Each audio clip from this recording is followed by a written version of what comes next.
Okay, just give me a second. The meeting is getting streamed. Okay, Yash has a question here regarding the quiz. We will be notified via mail as well, right? Um, so what generally we are doing is we are posting it in the announcements, and then we are turning on the email option. That okay, we are turning on send email also, so that it automatically sends email as well. Okay, I think the lecture is live on YouTube now.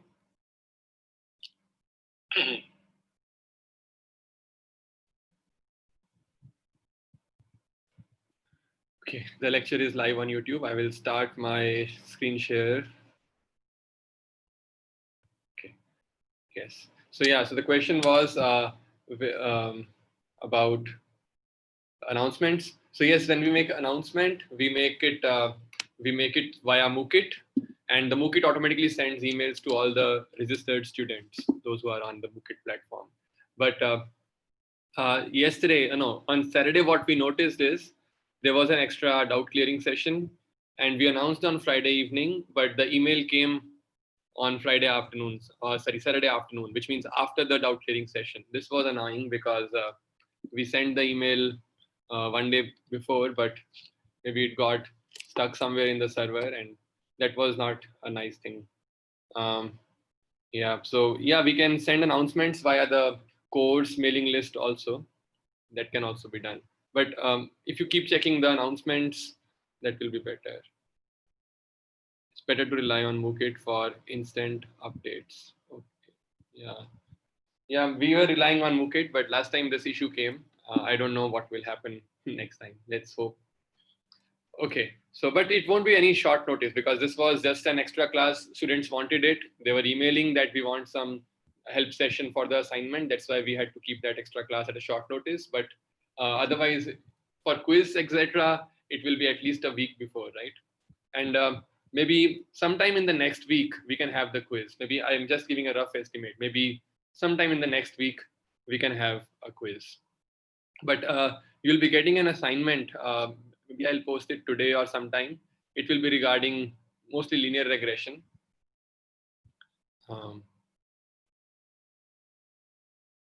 Okay, so Shivam is suggesting it's better to send separate email to course list for such announcements. I think, yeah, we will send it much in advance. So I'm just announcing it unofficially. I have not planned it, but sometime in the next week, we will have a quiz. Fine. Okay, so let's come back to our regression problem. So this is the thing. I have some data. It could be t minus. Okay, I can make it t plus 1 to be more precise. T is the current date. This is t minus 1. T. I can add t minus 2 also. No problem. No harm in doing that. I can add t square also. Anything can be added, but just I'm giving an example. This is your input, the x vector, and y is a scalar temperature tomorrow, which I want to predict. And this is a function which is unknown. I don't know what function to use here, and I don't know if this is a linear function or nonlinear function, or maybe something of what nature this function is. I don't know, but I want to estimate it. So that is the problem of regression. Now, what will I do is what we studied in the last week. We want to learn this function, and learning happens from previous experience. So what is my experience? I have this whole data. Here I can put temperature T. Let us say this is my T. 27 is my T. So temperature on 27th. So here the T is 27. And T27, T26, like that. And you want to predict, means your output. Sorry, let me not put this block again. Your output is T28, right? So you got an instant to learn from. So you know, whenever the T-1 temperature is 28 degrees Celsius, is in degrees Celsius, and the Th temperature is 30 degrees Celsius, then the tomorrow's means that T plus 1th temperature is 34 degrees Celsius, right? So this gives you one data point. Similarly, you can get another data point from here, where 31, 28, and 30 is the output, right? T25, which is here 31, then T26, which is here 28, and T27, which is here 30. In this way, this is your training data. You can learn from this data. And once you have learned, then I ask you, okay, what is the temperature tomorrow, means on 29th? So you will give your model as input 30, 34, and see what is the output. That will give you the tomorrow's temperature. Right? This is a very simple example I just gave so that you get a feel of regression. What is regression? Anybody has any questions at this moment, please ask.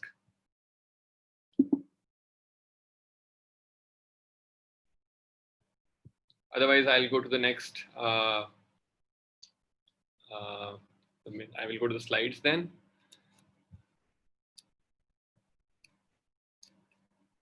Okay, so what is my, so this is the training data. This is what I was telling about with an example. I have my X, it could be a vector, it could be a scalar, it could be a matrix, or any kind of tensor. Similarly, Y could also be a vector, matrix, tensor, anything. So this is the problem. This is, first we are going to study linear regression. Linear regression means our model is a linear model. What is a linear model?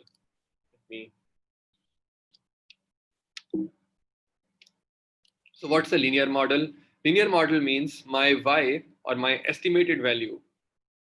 So here in this slides, I have denoted T as the ground truth target value, right?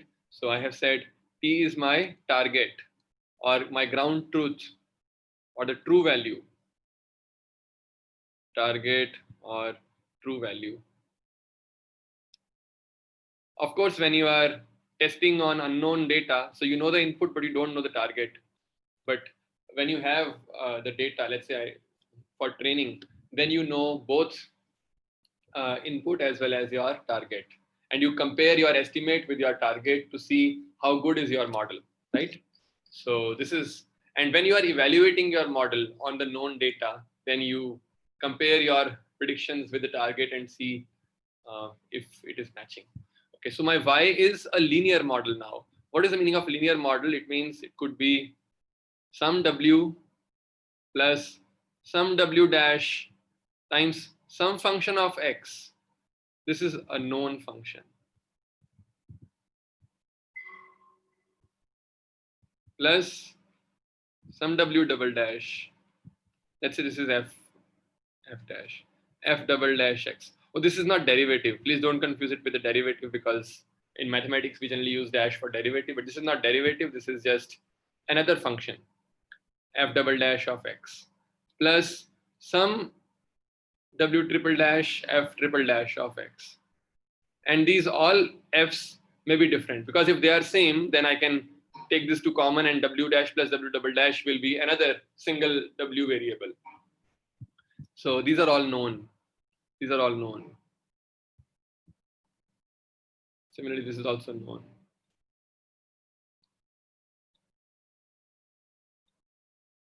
But what is unknown? This is unknown, unknown, unknown, unknown. Now this equation is linear in unknowns. Linear in unknown variables. Unknown variables.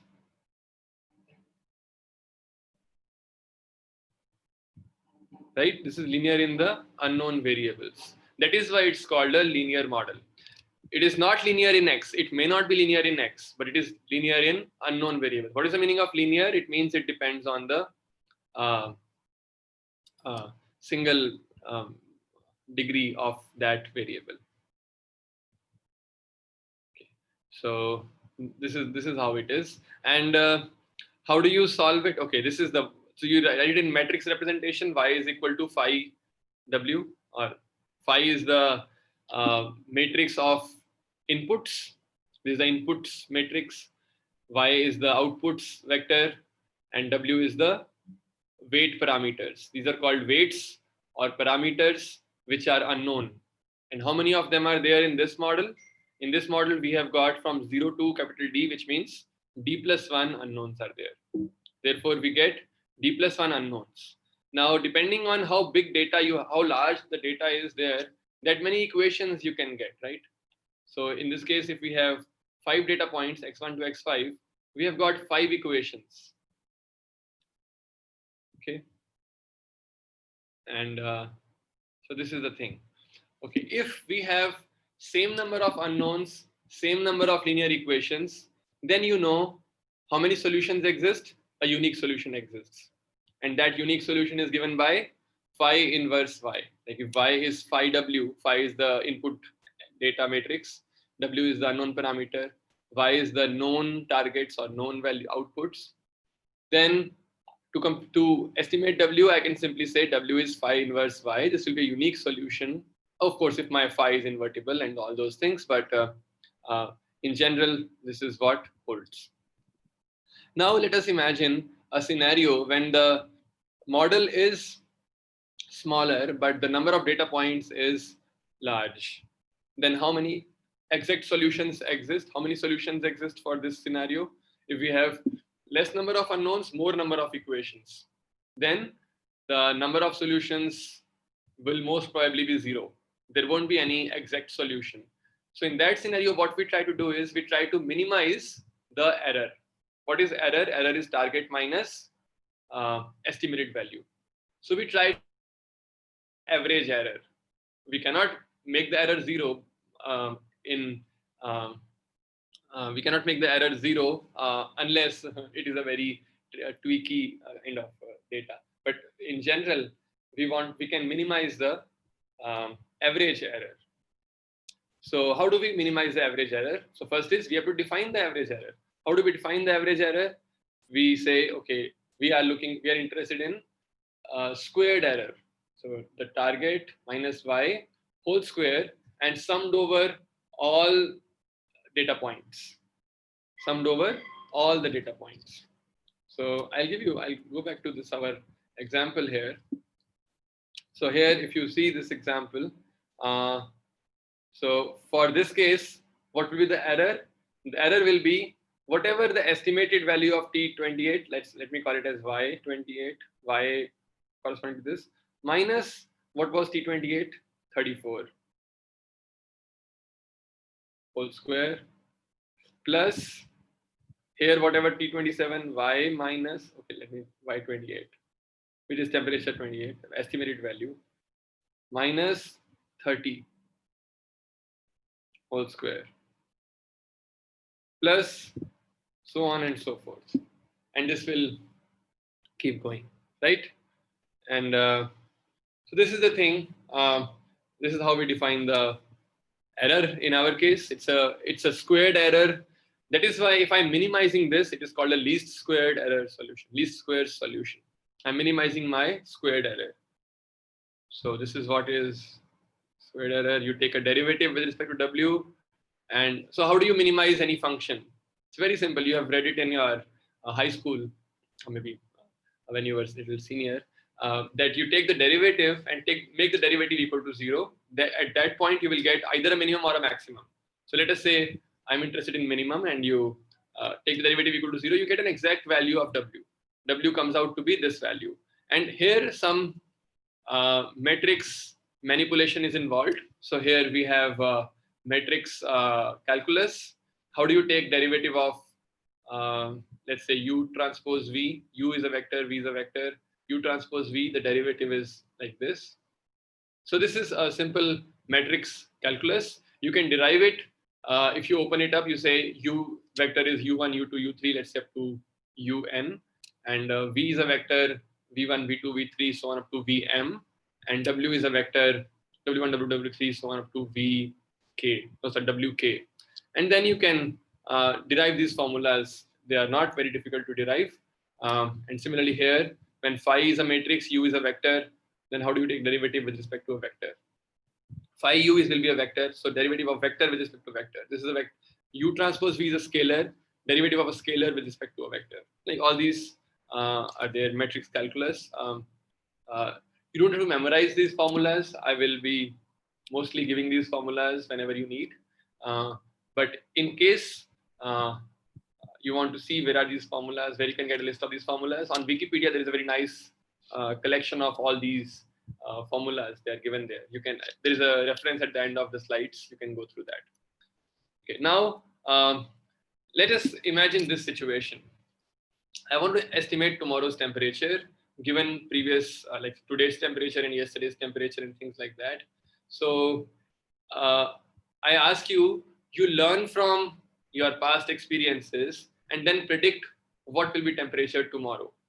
Now, if you have very limited experience, let us say you go to a new place, a very limited experience you have, then I ask you to predict, it will be very difficult for you to predict, right? Because you have very limited experience. But if you have more experience, you have seen more, you have stayed in that place for longer and you've observed the temperature patterns, then you can predict little more confidently, more reliably that this will be the temperature tomorrow, right? So what does that mean? More data means better predictions. More data means better predictions. That is what we are studying here. If we are increasing the number of data points, fixed D, same model, but I have more data points. Capital N is increasing, but D is fixed. So what do you find here? When capital N is only 3, D is 5. So less number of data points, more unknown parameters. So how many solutions will you get? You will get infinite number of solutions, right? You have infinite number of solutions. This is one of the solutions which is given here, which is the least square solution. This is how it looks like. This is the, so I hope you're able to understand this figure. These are very simple. So these green points are your estimated points, and the yellow ones are the true points. And the underlying function is a sinusoid function. It maps your x to y in a, it's a sinusoid function. But the thing is that you don't see much data. You're only given 3 data points. And so this was the test, the training case. In training case, your model fits your data perfectly, but in test case, it fails to fit in many places. Now, if I increase the number of data points also, so 5 unknowns, 5 data points, you get this thing, and you see it is very well fitting the curve. It may not fit that well, but okay, in this case, it is fitting. Now, if I increase data points even further, let's say I make 30 data points, and then you will find the quality of fit improves much more. Similarly, okay, effect of, here it is effect of increasing data. If I have less data, lot of error. This is log mean squared error plus 1. Mean squared error is, I've already explained, the squared error, and you take the mean of it, divide by the number of points. Take a log of it, and that is the pattern you are observing. For small data, a lot of error, but as data is increasing, smaller and smaller error. Now, next you have effect of changing model size. I have same data, but I keep making my model stronger and stronger by adding more and more W's. So what happens? This is the yellow one is the true data, and the green ones are the estimated points. This is the during training. I am given, my model has just one unknown parameter, W. Only one, two W's, because D is 1 means W naught and W1. So only 2, which means a linear, it's a line. And my N is 5, 5 data points are there. So of course it won't fit the thing properly because more data, less unknown parameters, it won't fit. But so this is what I get in the test time. And this is when number of data points and number of unknown parameters are same. 5 and this is 4 plus 1, 5. Then it again fits very well. But in the test time, it is not fitting very well. Okay, fine. Let's go to, if I make my model very strong, I say, okay, let me make my model very, very strong, keeping my data same. Now, what do you expect? If my model is very strong, then my fit should also be very good because my model is very good. Now, it should fit, even if the data is small, but still it should fit very well. But that is not what we observe. What we observe is a very poor fit. What is happening? You make your model strong, but it is performing poorly. This is not acceptable. What is the reason for this?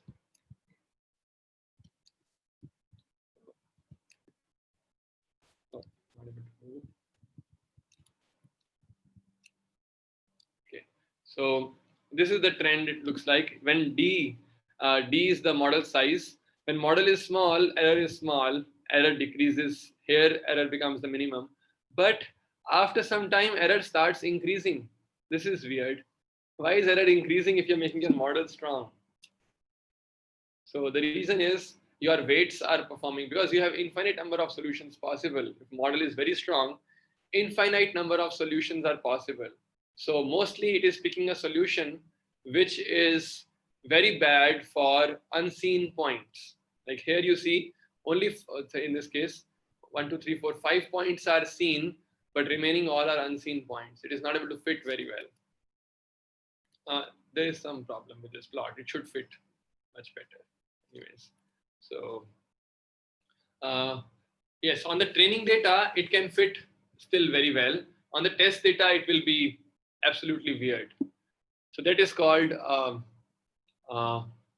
this is called, what do you call it as? Overfitting. Overfitting means, let's see this graph, error. If you have model capacity means the capital D, size of the model or the number of unknown parameters in the model. If we have very small unknown number of parameters, yes, we have very large error because model is very bad, data is more split, not able to fit. But if I keep increasing my model size for the same amount of data, you will see my uh, fit will become better and better. Means the error in estimation will become smaller and smaller. On training data, yes, it will becoming smaller and smaller. On test data also, it will become smaller and smaller.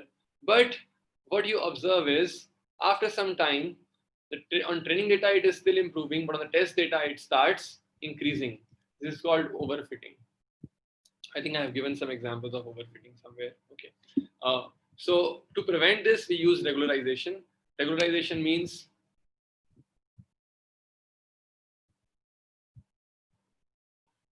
okay, there is some question. Let me answer these questions. Why haven't you used the following property? Inverse of AB is inverse B inverse A. Given that they are invertible, we can use this to simplify our final answer. Are you asking about this thing?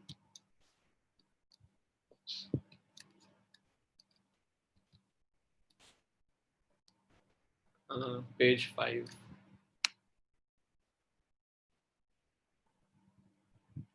Okay. Very good. Yes, you are right. If A and B both are invertible, then only you can use this property. But remember here, phi. What is the dimension of phi? What is the size of phi? Let's see who answers first. What is the size of phi? What is the size of phi? Tell me in terms of capital N, capital D, and whatever you want. Tell me what is the size of phi?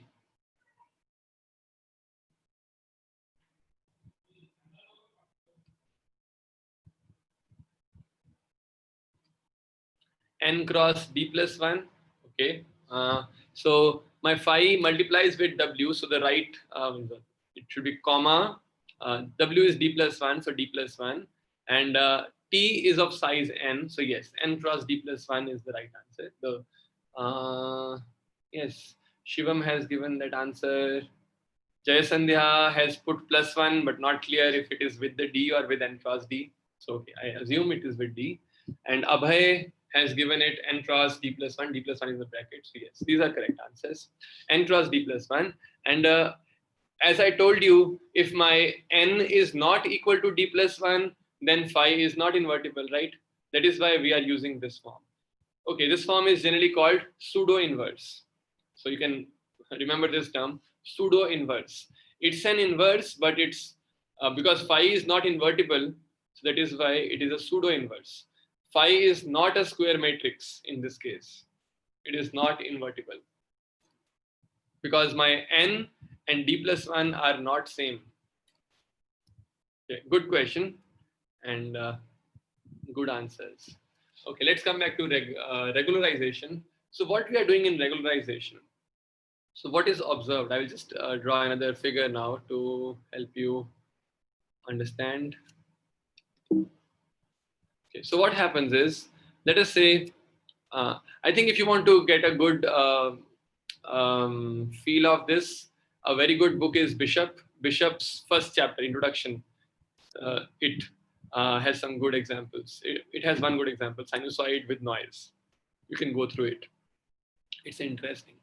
Now, what I'm doing here is, okay, these are the scene points.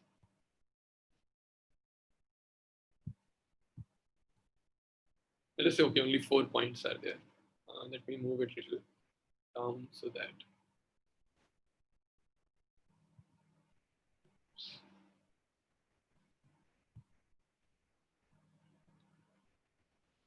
Okay.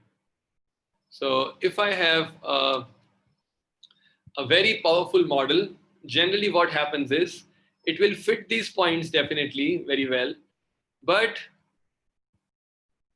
it will behave very weirdly in other regions where data is not known. It may behave like this. Who stops you? This curve also has got zero training error, right? On training data, it is performing perfectly, right? Who stops you from this kind of a model? Whereas the actual model would have been this sinusoid. I mean, it's a curved thing.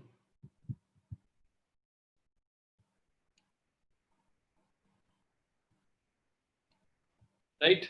So you can see, even if it has got zero training error, test error will be very large. And if you keep increasing the model capacity, model size, then it will behave more and more weirdly in these areas. So what is observed in this case, my W's take very large value.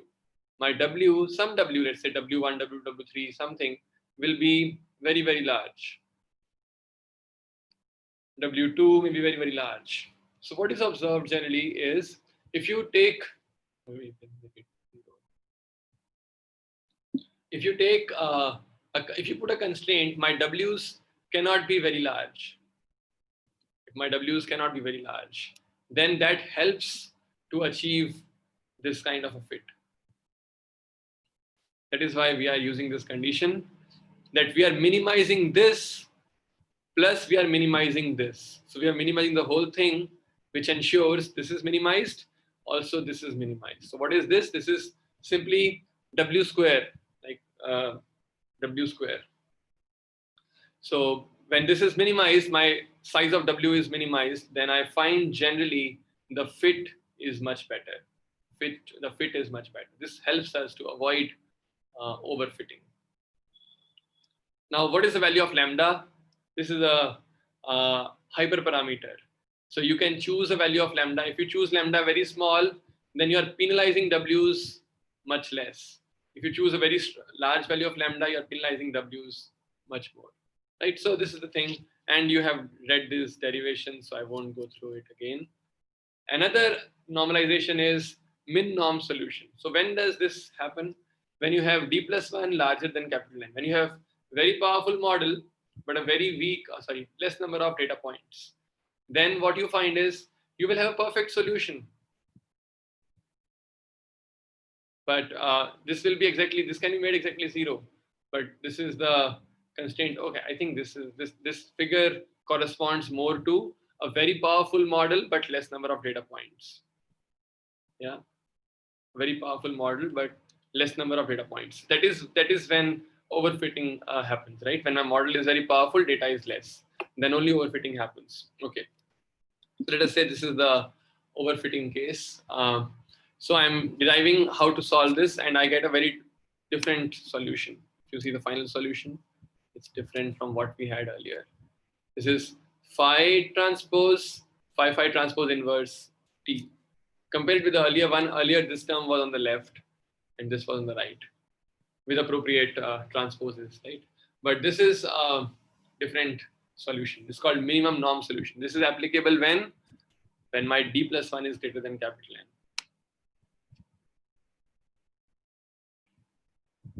Okay.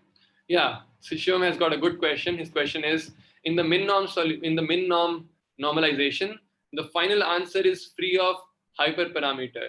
How is this happening? Good question. So in this case, it is seen here in the derivations that my hyperparameter gets cancelled out during the optimization process. My hyperparameter is not required. It kind of gets eliminated.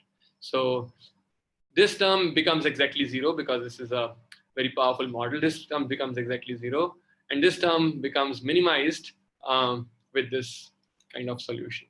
Yes, so in this formulation, hyperparameter does not appear, just gets cancelled, disappears while optimization. Effect of changing model size, you can see it is fitting perfectly here, but just because if I'm changing my it more powerful, still it is able to give a good fit. It is not running away. As you remember in the last time, it was running away. Now this is not running away. Okay. Okay, fine. Regularization. So yes, so this is in general, this is regularization. You have any loss function. In this case, it is least squared loss, but in subsequently you'll be reading many kinds of loss functions. And this is just a regularization term. We are minimizing either w to the power 1, w to the power 2, etc. So Shivam has a question that how are we confirming that our parameters do not shoot to high values? Okay, because you are minimizing w square. If you are minimizing square of some parameter, then it becomes smaller and smaller, right? So this is Lasso and ridge regression, and the difference is somewhere here. Okay, so if I'm minimizing my w square, this means I want to bring the w closer to the origin, right? That is the meaning of w square. W square is the Euclidean distance of w point from the origin, or the length of w vector, right? And we are minimizing it. It means I'm trying to bring it closer to this origin, right? So what is the curve on which w square is constant? This is the curve, which means I want to minimize this function, and also I want to minimize this function. And let us say the minimum value of the error, the least squared error is 70. Now, which value of w will give me this value of 70? In reality, all these values on this circle will give me same amount of error, right? But I want the solution which has got the minimum norm, which means my length of w should be minimum. So my length of w will be minimum if it is on this circle, right? Which is tangent to this circle. On the other hand, if I'm doing L1 regularization, then what is L1 regularization? It means the norm of w, which means the mod of w1 plus mod of w2. This one. Mod of w1 plus mod of w2 is equal to constant. What is this? This is a straight line in the first quadrant, straight line in the second quadrant, third quadrant, fourth quadrant. So this square kind of formation you get. And now you want, let's say 70, my least square error is 70, and I want to minimize my w, this equation basically. So I know that I want to find a w which is here. Basically, you can imagine that this square is there, solution lies on the periphery of the square, then I want to minimize the periphery. And this is the best solution. That is the meaning of L1 regularization. And multiple outputs is simple because now everything becomes vector. Multiple inputs is simple. Okay, so this is the thing. So this was your 10th lecture. Anybody has any questions? I think this week's the lot of mathematics was there, but this is all the basics of machine learning. So you can go peacefully over this mathematics. Today's assignment, which hopefully I'll be posting today or tomorrow, will be helping you to understand how um, uh, in linear regression, how can you program this whole thing and write a code, and whatever plots I have shown here, you can do these plots on your own using codes. So I would suggest that you go through the theory very nicely so that you know how to code, how to program these things.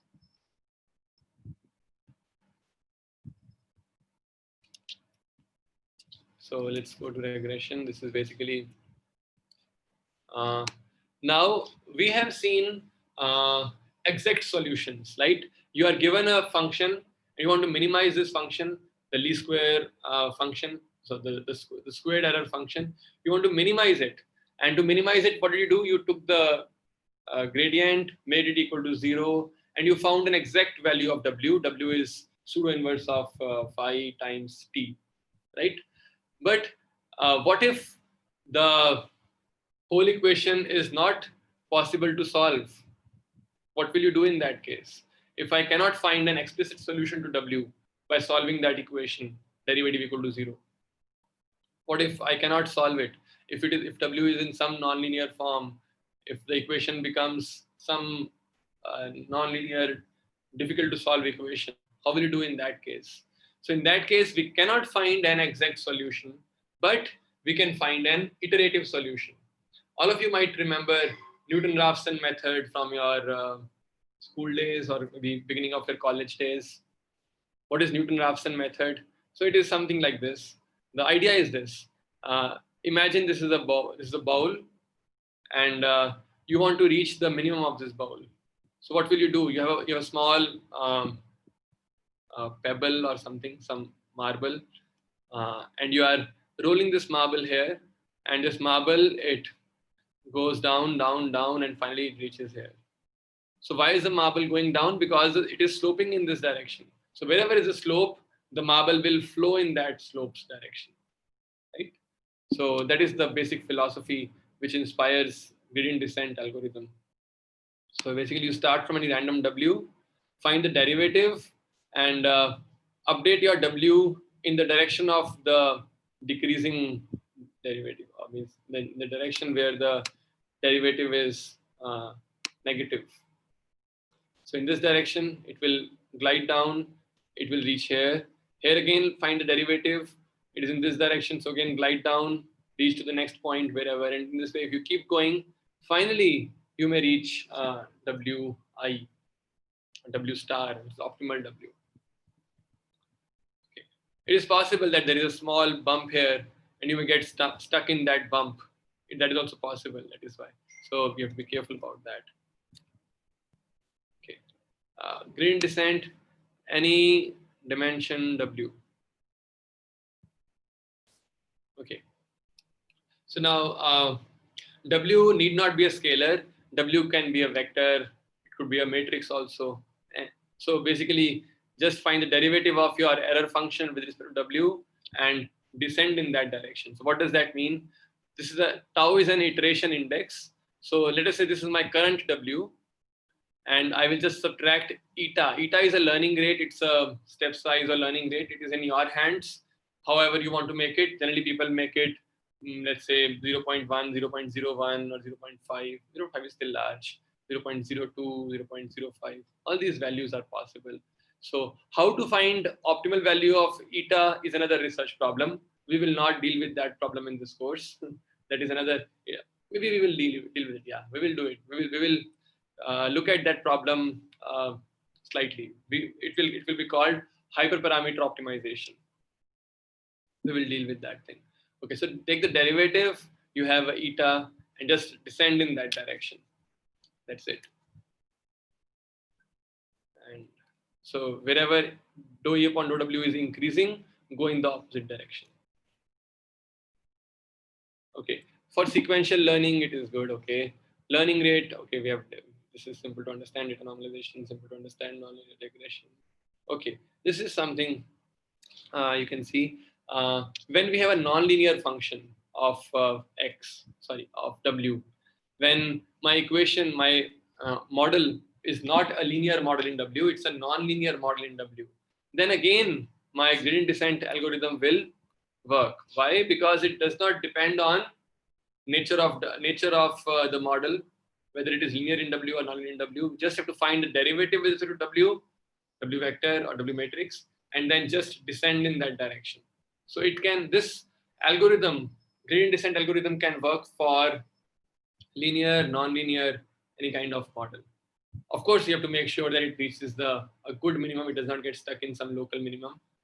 But apart from that, yes, it can be used for any kind of model. And these are some recommended books, and deep learning book, Professor Behra's book, and PRML. This is machine learning. What is it called? Christopher Bishop's book. I have not read this chapter on my own. I read this Professor Behra's book. It's very well written here. You are all I will recommend you. And this book is, of course, it's deep learning book, so it has a lot of latest tips and techniques to optimize neural networks. Maybe a little advanced for you, but you can start reading. Many things you will find interesting, and gradually you will be able to understand the whole book. Don't worry about that. Okay, next we go to lecture number 12.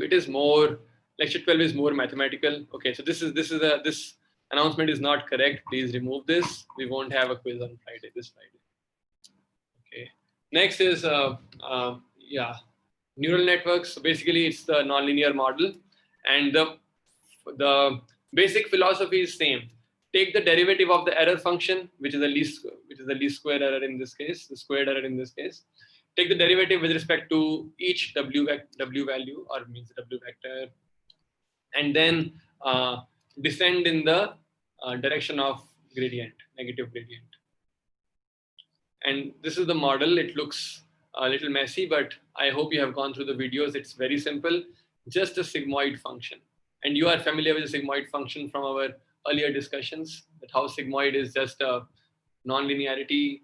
Output is between 0 to 1. Input could be any real value. Okay. There are some important points. Let's say how many unknown parameters are there in the model. These are called parameters. How many parameters are there in the model, and what is the size of each layer, and how many multiplications or additions are required. All those things can be taken care of. But anyways, you have read this all you've seen the videos. Now this is the derivative thing, just a tricky form, how to find the derivative. It's very easy. Just go through the videos and you will get it. Anybody has any questions at this moment? We have 6 minutes to go. Anybody has any questions, please feel free to ask. So the assignments which you will be getting for this week, they will be mostly dealing with maybe a linear model. And linear model will have the same d+1 unknown parameters, and phi you compute, and then you find out your pseudo-inverse to find the model prediction. Okay, so we have 5 more minutes to go. I can take questions. Are there any specific use cases for Lasso versus ridge regression? Okay, assignment 1 solutions are not posted. Okay, we will do it. They are ready. I will ask the TAs to post them. Question from Abhay is, are there specific use cases for Lasso versus ridge regression? Very good question. I think somebody asked on forum also. I have not replied to it because now we have discussed this part, so I can reply to your questions in the forum. You go to the Lasso and oh, it's not there in this lecture. It was in the previous lecture. Anyways, I can explain to you here. Okay, so remember what Lasso does. So Lasso is L1 regularization, which means it minimizes the W1 norm, sorry, W1 absolute value plus W2 absolute value, And if you look at the derivative is either +1 or -1. So let me give you a very intuitive understanding of this thing, so that you don't confuse between these two things.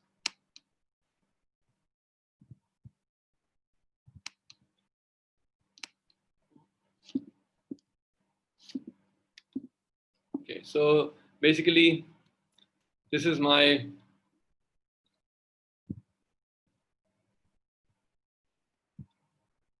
how will the graph look like? This is the oops.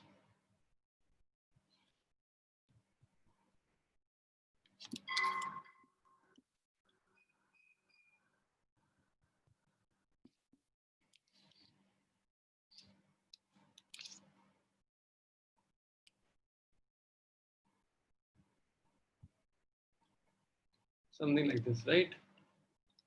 The graph looks like something like this. Now, if you see the derivative here will be -1.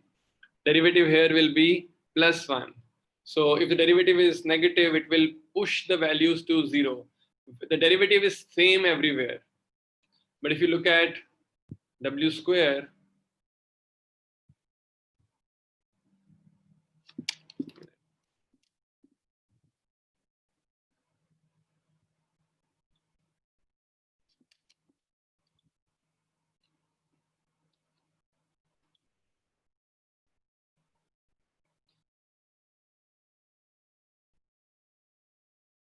here this is w square. Here, what is the derivative? It will be w, and here it will be w. W is negative, w is positive. So it's w only. The derivative is w. So now if you come closer to your origin, w also keeps reducing. Means the penalization you're putting on w, keeps becoming smaller and smaller and smaller, right? Your penalization also keeps becoming smaller penalization for small w. So when w decreases, the penalization or penalty also decreases. But here, when w decreases, penalty is same.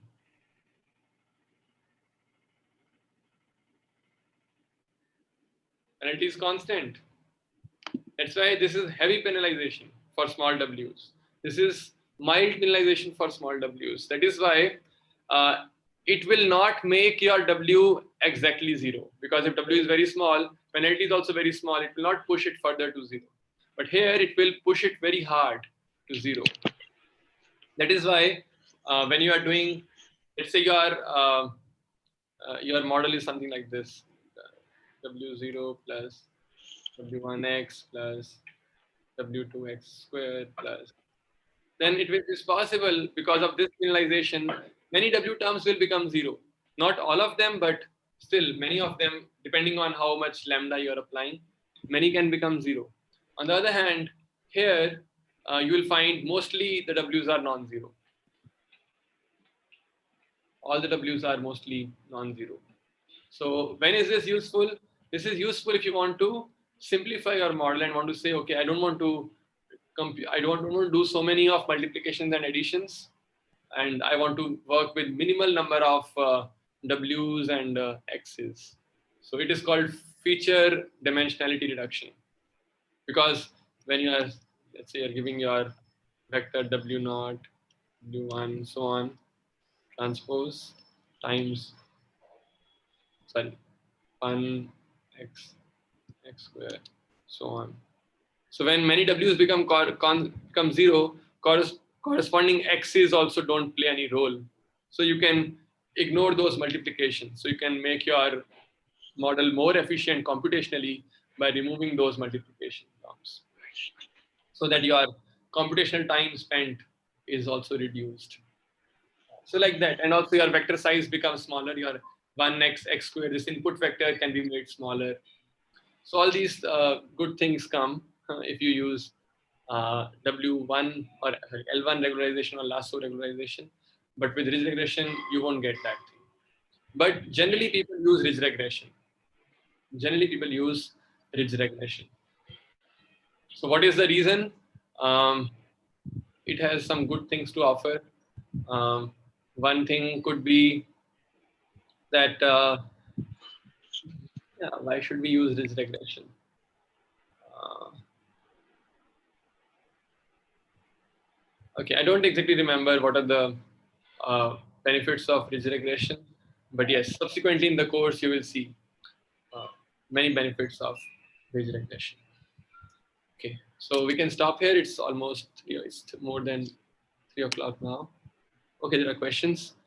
To get familiar with online quiz environment on MOOCit, please post a mock quiz with 1 or 2 questions. Yes, we will do that. So one day before the actual quiz, we can do a mock quiz. Due to some penalty, the parameters might just keep swinging around 0 and never actually reach it. Due to same penalty. Which penalty are you talking about? The Lasso regularization, yes? Yeah, yes, possible. It may keep swinging around the origin and may not reach the exact 0 values.